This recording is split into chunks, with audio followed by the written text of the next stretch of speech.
నెలలకే లేగదూడ పాలిస్తున్న వింత సంఘటన మెదక్ జిల్లాలో జరిగింది. జిల్లాలోని మజీద్పల్లిలో ఓ డైరీ ఫామ్లో హెచ్ఎఫ్ రకానికి చెందిన లేగదూడ 6 నెలల క్రితం పుట్టింది. 5 నెలల పాటు మామూలుగానే పెరిగిన ఈ దూడకు గత 20 రోజుల నుంచి పొదుగు పెరుగుతూ వచ్చింది. దూడ పడుకున్నప్పుడు పాలు కారుతూ ఉండటాన్ని సిబ్బంది గమనించారు. దాన్ని పితగ్గా 2 లీటర్ల పాలిచ్చింది. అయితే వెటర్నరీ డాక్టర్ మాత్రం ఇది జన్యులోపమేనని చెప్పారు. ఈ పాలు తాగొద్దని, ఆరోగ్యానికి మంచిది కాదని అంటున్నారు. పరిసర గ్రామాల జనం ఈ వింతను చూసేందుకు భారీగా తరలి వస్తున్నారు. దూడలు కలిసి దీని పాలు తాగడం అవి అలవాట్ల దీనికి పెద్దదాన్ని కనుక్కొని ఇలా చిన్నదాన్ని తాగడం జరిగింది. అయితే ఒక 3 months 4 months తర్వాత కూడా మాకు తెలియలేకపోయింది. అది ఎప్పుడు ఇచ్చినా కూడా తెలియదు. మేము 6వ నెలలో ఏం చేసినామంటే దీని దాన మొత్తం వేపు తీసుకుంటున్నాయి, చిన్న దూడలకు ఆహారం సరిగా అందట్లేదని సపరేట్ చేయడం జరిగింది పెద్ద దూడలను.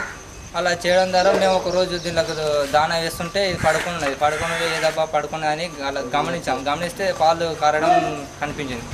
అలా కనిపించిన తర్వాత మేమేం చేసినాం, అరే ఏదో పాలు కారుతున్నామని పిండితే 2 లీటర్లు ఇచ్చింది. ఫస్ట్ 2 లీటర్లు ఇచ్చిన తర్వాత ఇట్లా అరే 2 లీటర్లు ఇస్తుంది మళ్ళీ ఏమైనా అవుతుందేమో అని మా మండల డాక్టర్ గారిని ఇన్ఫామ్ చేసినాం.